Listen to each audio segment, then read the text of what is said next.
Good morning, friends. Welcome to our channel Study with SK. आज हम लोग 50 महत्वपूर्ण क्वेश्चन देखेंगे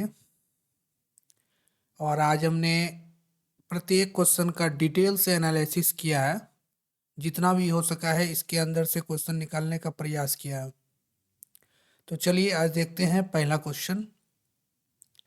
निम्न में से कौन सा मूल अधिकार केवल भारतीय नागरिकों को ही प्राप्त है? तो ऑप्शन में दिया गया है, बताइए। तो चलिए देखते हैं। मूल अधिकार जो है ना, केवल भारतीय नागरिकों को ही प्राप्त है, वो ये चाहे किसी प्रकार का मूल अधिकार हो। तो इसका आंसर होगा क्या? उपयुक्त सभी। चलिए हम लोग जानते हैं कि मूल अधिकार है क्या। वे अधिकार जो व्यक्ति के जीवन के लिए मौलिक तथा अनिवार्य होने के कारण संविधान द्वारा नागरिकों को प्रदान किए जाते हैं और जिन अधिकारों में राज्य द्वारा भी हस्तक्षेप नहीं किया जा सकता है, उसे क्या कहते हैं? मूल अधिकार। भारतीय संविधान द्वारा भारतीय नागरिकों को 7 मूल अधिकार प्रदान किए गए थे शुरुआत में, किंतु 44वें संवैधानिक संशोधन 1979 द्वारा संपत्ति के अधिकार को मूल अधिकार के रूप में समाप्त कर दिया गया। यहाँ देखिए, एक क्वेश्चन पूछता है बार बार कि संपत्ति के अधिकार को मूल अधिकार के रूप में कब समाप्त कर दिया गया। तो इसका सही आंसर होगा 44वां संवैधानिक संशोधन 1979 के द्वारा। और ये भी क्वेश्चन पूछता है प्रारंभ में कितने मूल अधिकार थे? 7 थे। अब कितने हैं? 6 मूल अधिकार है। कौन सा है? समानता का अधिकार, कब? अनुच्छेद 14 से 18। स्वतंत्रता का अधिकार अनुच्छेद 19 से 22। शोषण के विरुद्ध अधिकार 23 से 24। धार्मिक स्वतंत्रता का अधिकार 25 से 28। संस्कृति तथा शिक्षा संबंधी अधिकार 29 से 30। संवैधानिक उपचारों का अधिकार अनुच्छेद 32। ये अनुच्छेद 32 मतलब आर्टिकल 32 बहुत इंपॉर्टेंट है। ये बार बार क्वेश्चन में पूछा जाता है कि आर्टिकल 32 संविधान उपचारों का अधिकार, इसे संविधान का आत्मा भी कहा गया है। ठीक है, संविधान की कुंजी तो प्रस्तावना को बोला जाता है, संविधान की आत्मा संवैधानिक उपचारों के अधिकार आर्टिकल 32 को कहा गया है। चलिए, मौलिक अधिकार कहाँ से लिया गया है? कमेंट करके बताइएगा। मूल अधिकार, मौलिक कर्तव्य रूस से लिया गया है, मौलिक अधिकार ये यूएसए से लिया गया है। दूसरा क्वेश्चन देखते हैं हम लोग राज्यसभा के बारे में। राज्यसभा के सदस्यों का कार्यकाल 4 वर्ष का होता है। राज्यसभा सदस्य के लिए कम से कम 35 वर्ष आयु होना आवश्यक है। राज्यसभा स्थायी सदन है, लेकिन इसके 1/4 सदस्य प्रति दूसरे वर्ष पद मुक्त हो जाते हैं। उपरोक्त में से कौन सा कथन गलत है? देखिए, इसमें एक भी कथन सही नहीं है। ठीक है, अब देखिए, देखते हैं इसका। संसद के उच्च सदन किसको बोला जाता है? राज्यसभा को। ठीक है, इसका गठन कब हुआ था? 3 अप्रैल 1952 को। और इसका पहला सत्र कब आयोजित हुआ था? 13 मई 1952 को। राज्यसभा को सबसे पहले स्टेट्स ऑफ काउंसिल भी बोला जाता था। ठीक है, राज्यसभा के संसद का स्थायी सदन कहा जाता है क्योंकि यह कभी भी पूर्ण रूप से भंग नहीं होती है।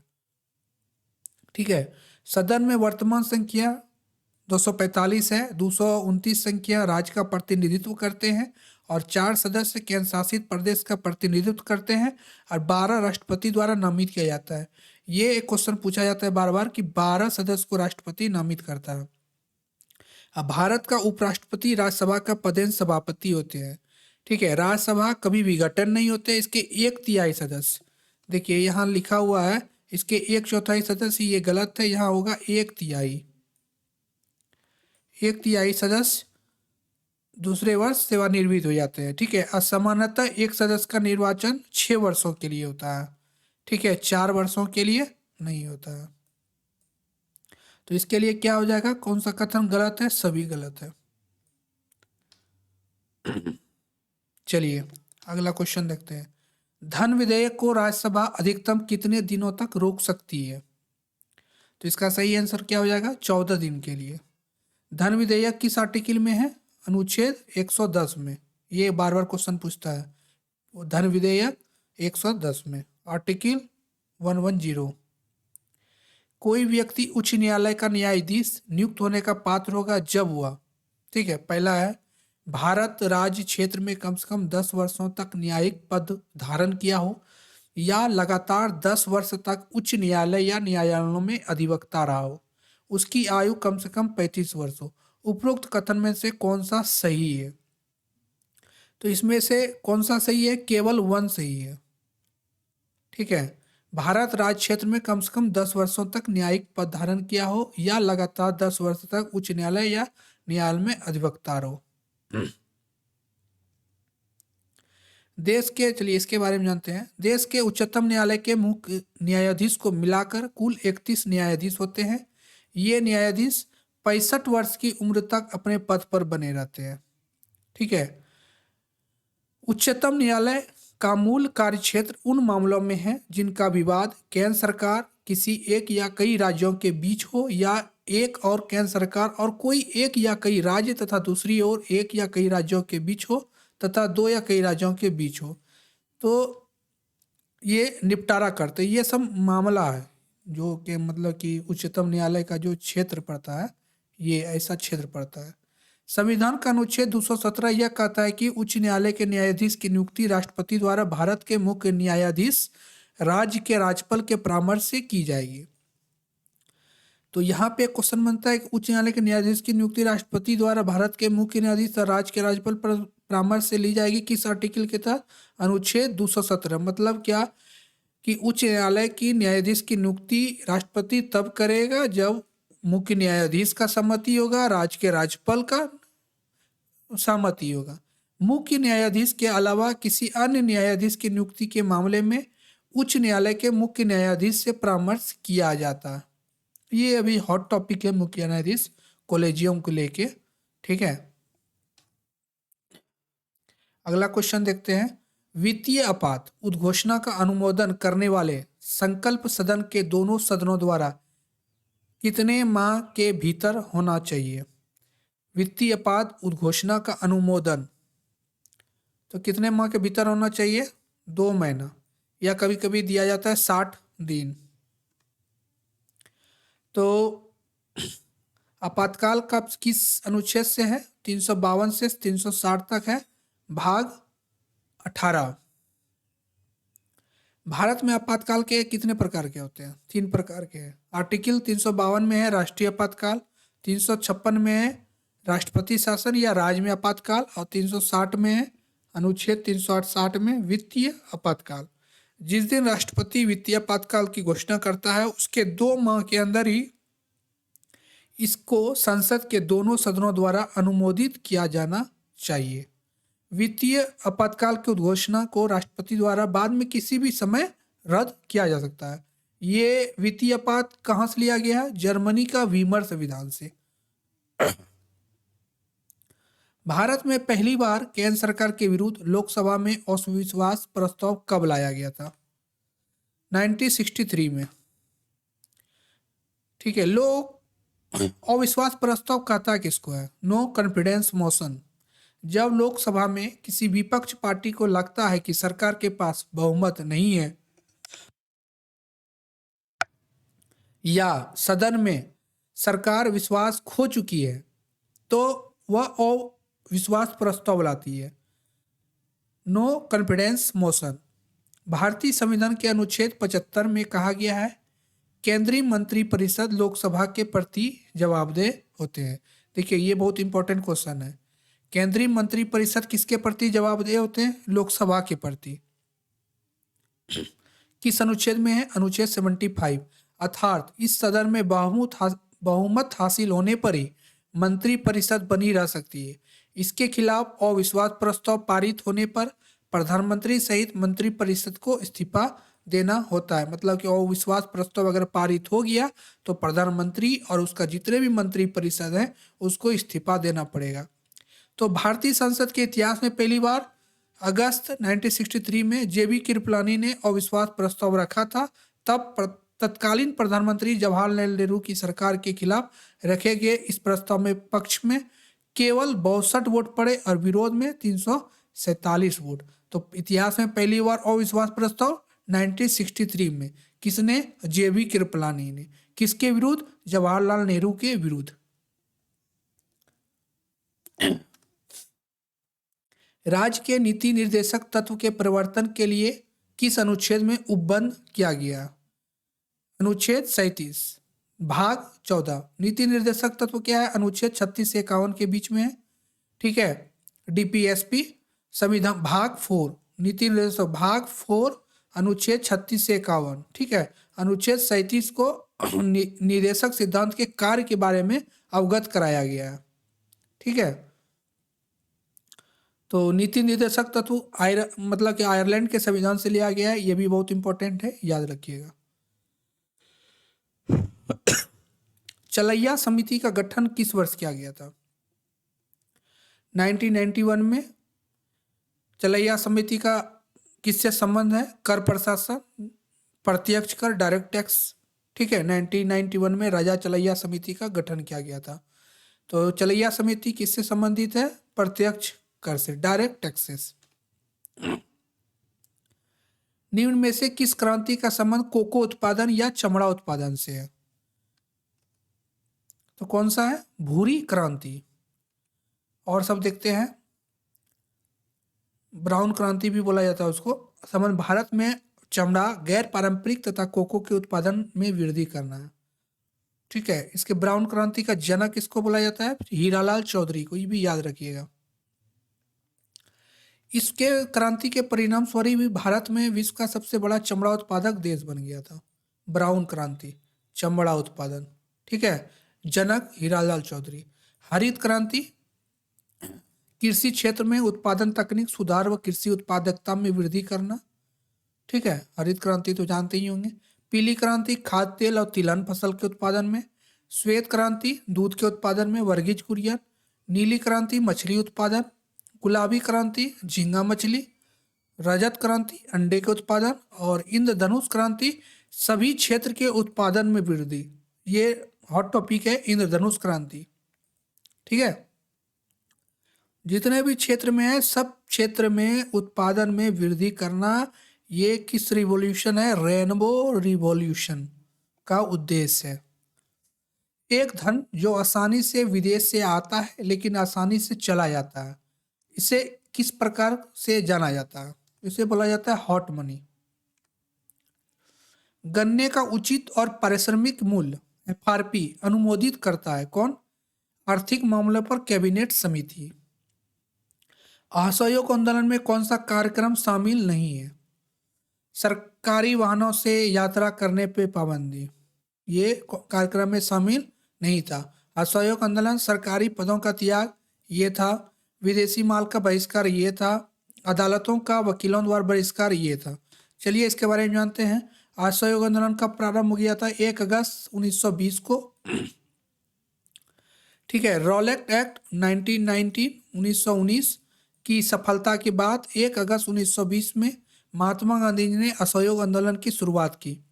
इस आंदोलन के माध्यम से गांधी जी ने लोगों को आग्रह किया कि जो भारतीय उपनिवेशवाद का खत्म करना चाहते हैं वे स्कूलों, कॉलेजों और न्यायालय ना जाए, ना ही कर चुका है। देखिए, वे स्कूल, कॉलेज, न्यायालय ना जाए, ना ही कर चुका है, टैक्स भी ना दे।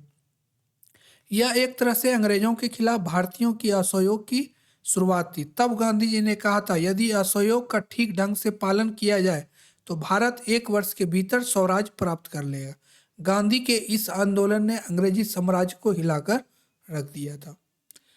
तो ये रखिएगा, असहयोग आंदोलन कब हुआ था? 1 अगस्त 1920, 22 तक चला था। दांडी मार्च की समाप्ति किस तिथि को हुई थी?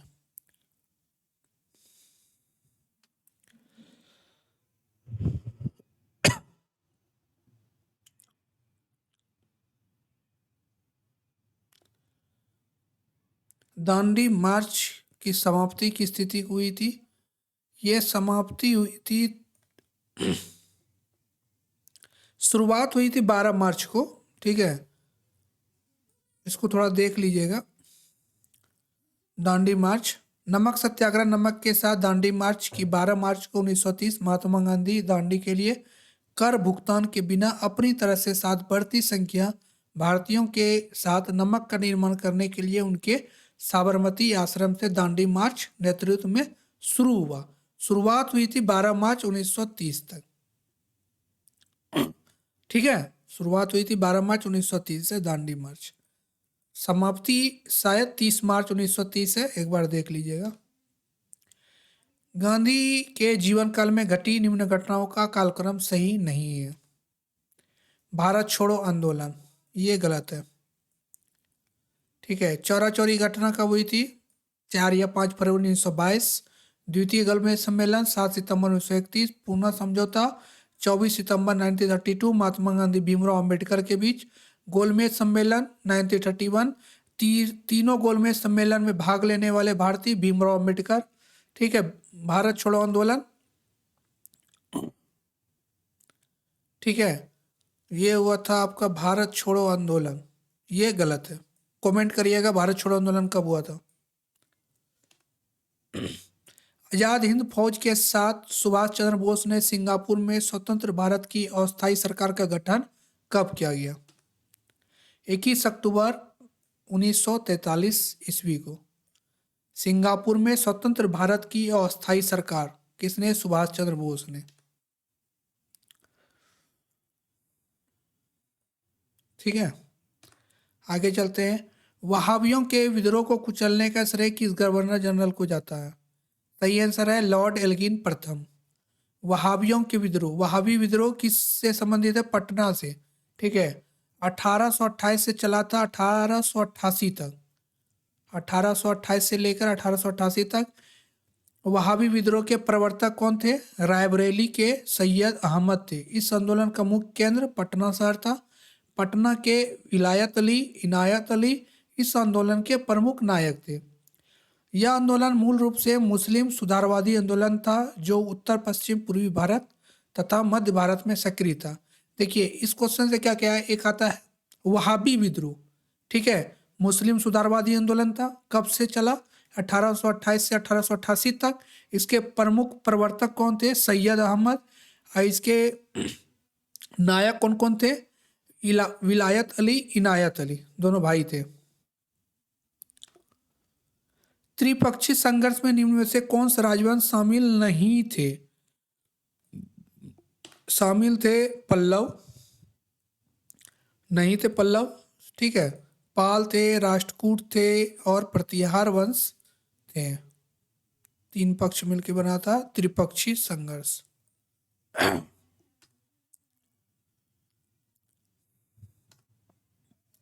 देखिए विटामिन B7 का होगा बालों का झड़ना। विटामिन B7 का रासायनिक नाम बायोटिन। B12 का है प्रनासी और रक्तता होना। विटामिन E का है बांझपन उत्पन्न होना। विटामिन K फिलोक्विनोन रक्त का थक्का जमने में। ठीक है, चलिए देखते हैं। विटामिन B1 से होता है बेरी बेरी। विटामिन A से नाइट ब्लाइंडनेस, रतौंधी। विटामिन B3 से पेलेग्रा, इसका केमिकल नेम है नियासिन। ठीक है, A का रेटिनॉल, B1 का थाइमिन, C का कैल्सीफेरॉल स्कर्वी, D का कमेंट करिए रिकेट्स। विटामिन K का phylloquinone, lack of clotting of blood, मतलब ब्लड का थक्का नहीं जमता है। आयरन एनीमिया, आयोडीन ग्वाइटर, गला का रोग। ठीक है, देख लीजिएगा एक बार आप लोग रिवीजन। सिंधु घाटी सभ्यता के अंतर्गत शवों को दफनाने के अवशेष कहाँ मिले? ठीक है, इसमें शवों के सिर किस दिशा में रखे गए थे? चलिए, इसके सिंधु घाटी सभ्यता के शव की मतलब कि किस दिशा में रखे मिले हैं? उत्तर दिशा में। सिंधु सभ्यता के बारे में पहले जानकारी लेते हैं। 1826 में चार्ल्स मेसन को प्राप्त हुई थी। सिंधु घाटी सभ्यता से संबंधित प्रमुख स्थल वर्तमान पाकिस्तान के पंजाब प्रांत के मोंटगोमरी जिले में स्थित है।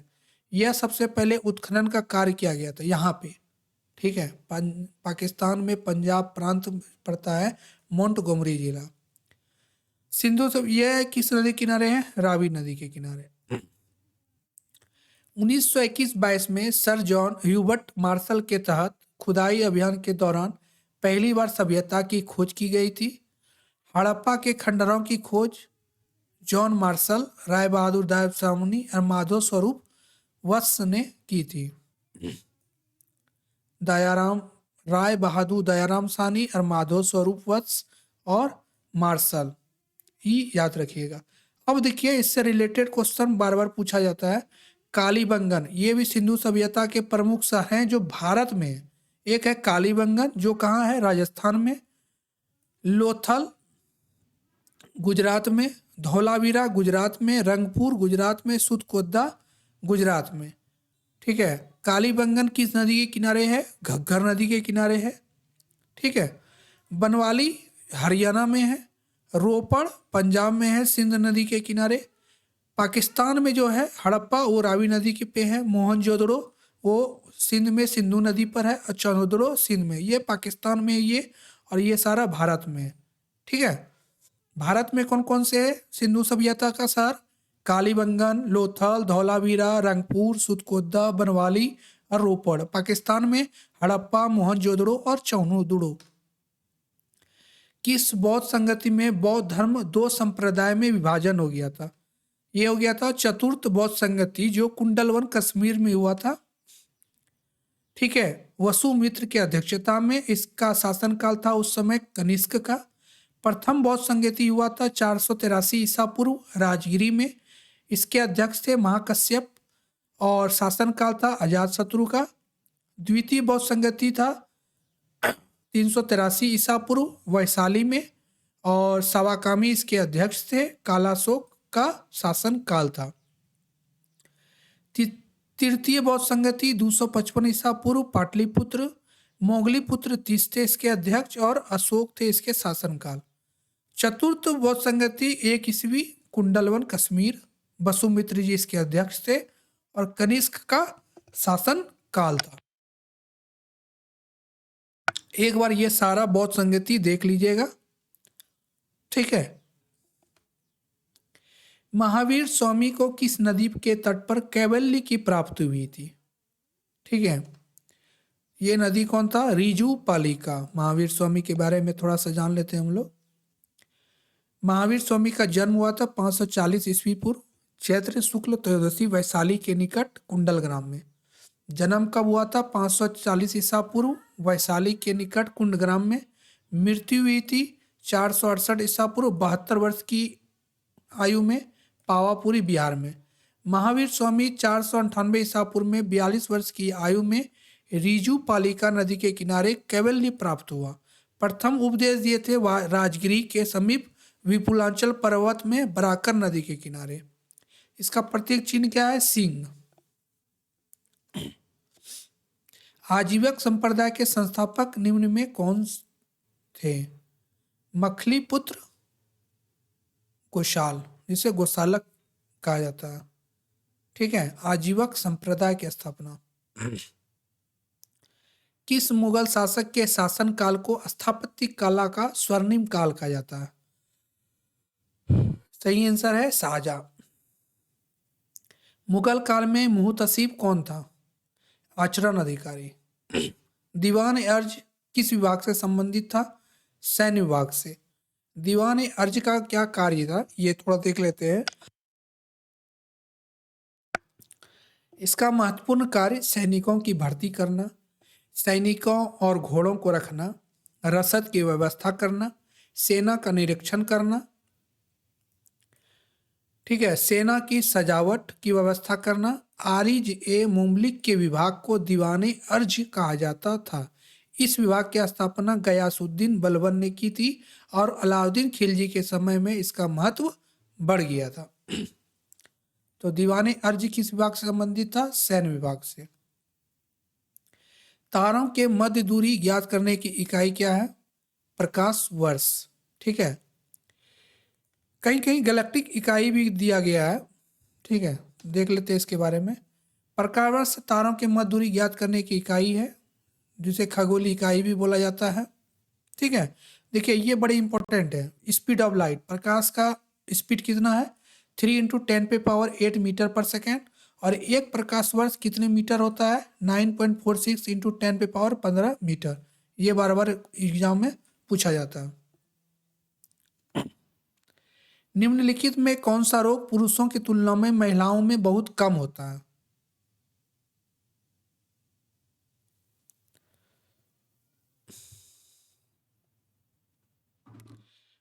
क्वेश्चन थोड़ा सा सुधार कर लीजिएगा। महिलाओं में ज्यादा होता है, पुरुषों की तुलना में महिलाओं में ज्यादा होता है। ये है वर्णदत्ता रोग। हीमोग्लोबिन लाल रक्त कोशिकाओं के अंदर एक प्रोटीन है और यह निम्न में से किसका वहन करता है? हीमोग्लोबिन किसका वहन करता है? ऑक्सीजन का। ठीक है। किसी पदार्थ को एक अवस्था से दूसरी अवस्था में बिना तापमान में बदलाव किए परिवर्तन होने के लिए आवश्यक ऊष्मा की मात्रा क्या कहलाती है? गुप्त ऊष्मा। ठीक है। गुप्त ऊष्मा क्या है? भौतिक स्थिति में परिवर्तन के दौरान किसी पदार्थ द्वारा उसके तापमान को प्रभावित किए बिना अवशोषित या जारी की गई ऊर्जा को गुप्त ऊष्मा कहा जाता है, लेटेंट हीट कहा जाता है। विशिष्ट ऊष्मा क्या कहते हैं? जब दरमियान से 1 सेल्सियस ताप बढ़ाने के लिए ऊष्मा दी जाती है, जितनी ऊष्मा दी गई है उसे ही विशिष्ट ऊष्मा कहा जाता है।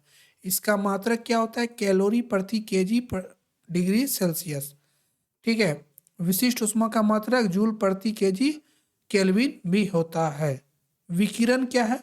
ऊर्जा का एक रूप है जो तरंगों के रूप में उत्सर्जित होता है। ठीक है। इसका विकिरण ऊर्जा टीवी रिमोट, किरण, रेडियो तरंग, मोबाइल रेडियो, टीवी द्वारा पराबैंगनी किरणें, एक्सरे आदि विकिरण ऊर्जा ही है। ठीक है। किसी पदार्थ के एक भाग से दूसरे भाग में अणुओं के जाने जाने से हुए ताप ऊर्जा के संचार को क्या बोला जाता है? संवहन। बसावन व दसवंत किस शासक के दरबारी चित्रकार थे? बसावन व दसवंत किस शासक के दरबारी चित्रकार थे? अकबर के। ठीक है। परमाणु विद्युत गृह और राज्य, इसमें बताना है कि कौन सा सही नहीं है। कर्नाटक, कुडनकुलम। कुडनकुलम कहाँ है? ठीक है, देखते हैं कहाँ पे है। तारापुर ये प्रमुख है। ठीक है। परमाणु विद्युत गृह है और किस राज्य में स्थित है वो है। तो यहाँ पे था कुडनकुलम, तो कुडनकुलम कहाँ है? तमिलनाडु में। तारापुर कहाँ है? महाराष्ट्र में। रावत भाटा कहाँ है? राजस्थान में। काकड़ापारा कहाँ है? गुजरात।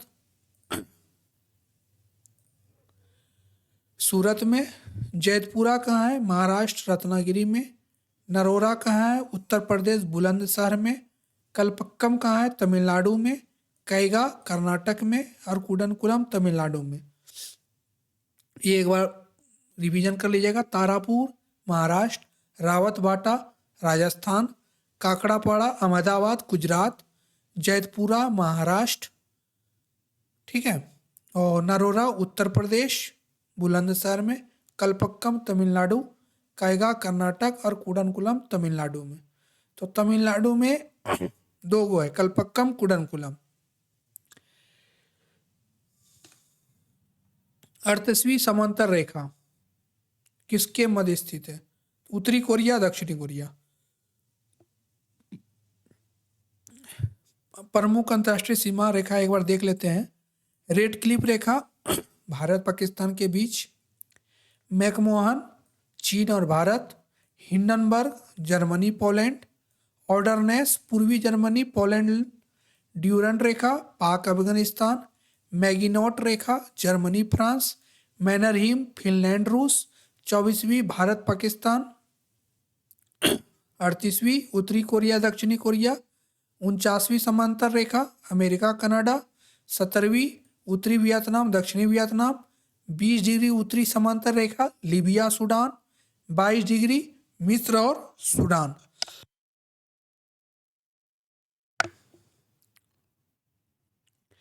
निम्न में कौन सा एक अच्छे ईंधन का गुण नहीं है? जलने पर ज्यादा से ज्यादा अवशिष्ट व हानिकारक गैसों का उत्सर्जन, ये अच्छे ईंधन का गुण नहीं है। अच्छे गुण के कौन कौन से गुण होते हैं? इसका ज्वलन ताप कम होता है, इसका भंडारण परिवहन में आसानी होता है, इसके दहन के पश्चात कोई अवशेष नहीं बचते हैं और ना ही कोई विषैला उत्पाद बनता है, इसका ऊष्मीयमान अधिक होता है। ये हो गया अच्छे ईंधन के गुण। निम्नलिखित कोशिका अंगों में किसमें न्यूक्लिक अम्ल नहीं पाया जाता है? क्या आंसर होगा? जीव द्रव्य।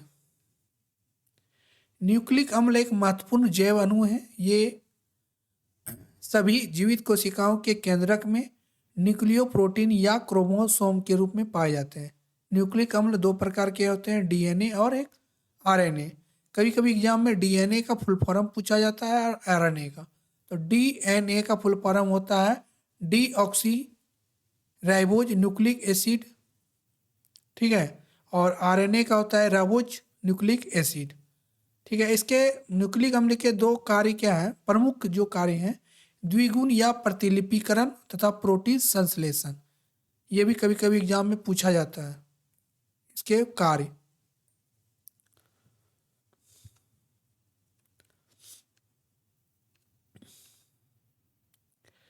विटामिन ए का अच्छा स्रोत नहीं है। क्वेश्चन को एक बार अच्छे से देखिएगा। तो जंतुओं के यकृत और गुर्दे, विटामिन ए का अच्छा स्रोत क्या है? मछली का तेल, पालक, आम,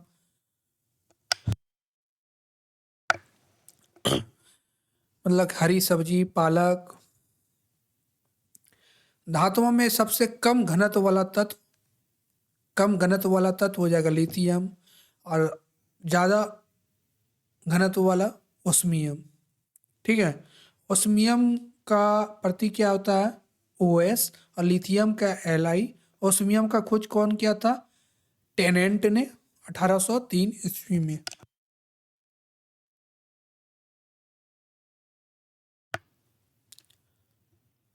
प्राकृतिक रबड़ के बारे में निम्न में कौन सा कथन सही है? यह एक प्राकृतिक बहुलक है और इसमें लोचदार गुण होते हैं। भारत में रबड़ की खेती कहाँ हो जाती है? केरल में। किसी तत्व का रासायनिक गुण निम्न में से कौन तय करता है? ठीक है, किसी तत्व का रासायनिक गुण परमाणु संख्याओं पर निर्भर करता है और रासायनिक गुण जो है इलेक्ट्रॉनों की संख्या पर निर्भर होता है। इलेक्ट्रॉनों की संख्या पर किसी तत्व का रासायनिक गुण होता है। देवप्रयाग, देवप्रयाग किस नदी किनारे है? भागीरथी और अलकनंदा के संगम पर स्थित है। चलिए और इसके बारे में जानते हैं। देवप्रयाग हो गया अलकनंदा और भागीरथी, रुद्रप्रयाग हो गया मंदाकिनी अलकनंदा, कर्णप्रयाग हो गया अलकनंदा और पिंडर नदी, नंदप्रयाग हो गया नंदाकिनी और अलकनंदा। यहाँ देवप्रयाग पूछा गया है तो अलकनंदा और भागीरथी नदी के संगम पर स्थित है।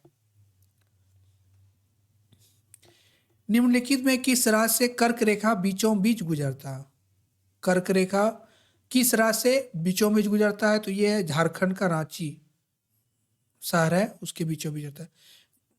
भारत में 8 राज्यों से कर्क रेखा गुजरता है। गुजरात, राजस्थान, मध्य प्रदेश, छत्तीसगढ़, झारखंड, पश्चिम बंगाल, त्रिपुरा और मिजोरम, ठीक है। प्रतिरोधात्मक या घर्षणात्मक बेरोजगारी क्या है? व्यवसाय, रोजगार परिवर्तन की प्रक्रिया के दौरान श्रमिक या व्यक्ति का कुछ समय के लिए बेरोजगार होना, उसे बोला जाता है कौन? मतलब बोलिए कि कुछ समय के लिए बेरोजगार हो गया कोई इंसान तो उसे प्रतिरोधात्मक या घर्षणात्मक बेरोजगारी कहा जाता है। इसमें कौन सा सुमेलित नहीं है? तो अफ्रीका गिब्सन, गिब्सन कहाँ है? ऑस्ट्रेलिया में। देखते हैं। तकलामका चीन में है, थार भारत में है, अटकामा चिली में है। चलिए रेगिस्तान देखते हैं। सहारा रेगिस्तान कहाँ पाया जाता है? उत्तरी अफ्रीका में। और बार्बस्टन, सिम्पस्टन, गिब्सन, ऑस्ट्रेलिया स्वर्ड, विक्टोरिया, ये ऑस्ट्रेलिया में पाया जाता है। नाफूद हमादा सऊदी अरब में, गोबी मंगोलिया और चीन के बीच में, कालाहारी बोत्सवाना में, तकलामकान चीन और सिक्किम प्रांत में, सोनोरन अमेरिका और मेक्सिको में, ठीक है, काराकुम तुर्कमेनिस्तान में, थार भारत और पाकिस्तान में। निम्नलिखित में किस नदी को दक्षिण भारत की गंगा कहा जाता है? दक्षिण भारत की गंगा कावेरी नदी को कहा जाता है, ठीक है। और दक्षिण गंगा गोदावरी नदी को कहा जाता है। गोदावरी क्या है ना, दक्षिण भारत की एक प्रमुख नदी है। यह नदी दूसरी प्रायद्वीपीय नदियों में से सबसे बड़ी नदी है। इसे दक्षिण गंगा भी कहा जाता है। गोदावरी नदी का उत्पत्ति पश्चिमी घाट में त्रयंबक पहाड़ी से हुई थी। यह महाराष्ट्र में नासिक जिले से निकलती है। ठीक है, दक्षिण गंगा के बारे में अगर पूछेगा तो गोदावरी को बोला जाता है, और दक्षिण भारत की गंगा बोला जाएगा तो कावेरी नदी को। गंगा नदी की लंबाई 2525, गोदावरी नदी 1465 किलोमीटर में है, और कृष्णा नदी 1400 किलोमीटर। ठीक है, प्रशांत महासागर क्षेत्र में रिंग ऑफ फायर किसके लिए जाना जाता है? ज्वालामुखी, वो सब जानते हैं। हाल ही में खबरों में रहा तुंगारेश्वर वन्य जीव अभियान, ठीक है, किस राज्य में स्थित है? तुंगारेश्वर वन्य जीव अभियान हाल में चर्चा में रहा, तो ये कौन सा है? महाराष्ट्र में। ठीक है, हाल ही खबरों में रहे ओलिवियर जीरू किस देश के मशहूर फुटबॉल खिलाड़ी हैं? ठीक है, मतलब अभी फुटबॉल का फीफा वर्ल्ड कप हो रहा था कतर में। ठीक है, तो उसी से रिलेटेड है, ओलिवियर जीरू खिलाड़ी है। ये कहाँ का है? फ्रांस का। हाल ही खबरों में रहा सेमेरू ज्वालामुखी किस देश में स्थित है? तो ये है इंडोनेशिया में। राष्ट्रीय सांख्यिकी आयोग के अध्यक्ष के रूप में किसे नियुक्त किया गया है? राजीव लक्ष्मण करंदीकर, राष्ट्रीय सांख्यिकी आयोग। इसकी स्थापना कब हुआ था? 2005 में। ठीक है, CSO। किस भारतीय स्टार्टअप को द अर्थशॉट पुरस्कार 2022 दिया गया? खयाती, सरल कृषि समाधान मुहैया कराने वाली भारतीय स्टार्टअप खयाती को इस साल का प्रतिष्ठित अर्थ स्टॉट पुरस्कार मिला है। खयाती को 4 अन्य विजेताओं के साथ इस पुरस्कार के लिए चुना गया। यह पहल प्रिंस विलियम ने शुरू की थी, और इसके तहत प्रत्येक विजेता को 10 लाख पाउंड की राशि दी जाती है। द अर्थशॉट पुरस्कार 2022 खयाती, ठीक है, कृषि समाधान मुहैया कराने वाले भारतीय स्टार्टअप कंपनी है खयाती, उसको दिया गया है। कितना राशि है? 10 लाख पाउंड। ठीक है, यह पहल किसने शुरू की थी? प्रिंस विलियम ने। आज का लास्ट क्वेश्चन, राष्ट्रीय पिछड़ा आयोग के अध्यक्ष के रूप में किसे नियुक्त किया गया? हंसराज गंगाराम अहीर। ठीक है, अगर फ्रेंड्स हमारा GK GS का ये पोर्शन अच्छा लगा तो लाइक शेयर और सब्सक्राइब जरूर करिएगा। ठीक है, इसी तरह का वीडियो रेगुलर आते रहेगा। धन्यवाद। फिर मिलते हैं अगले वीडियो में।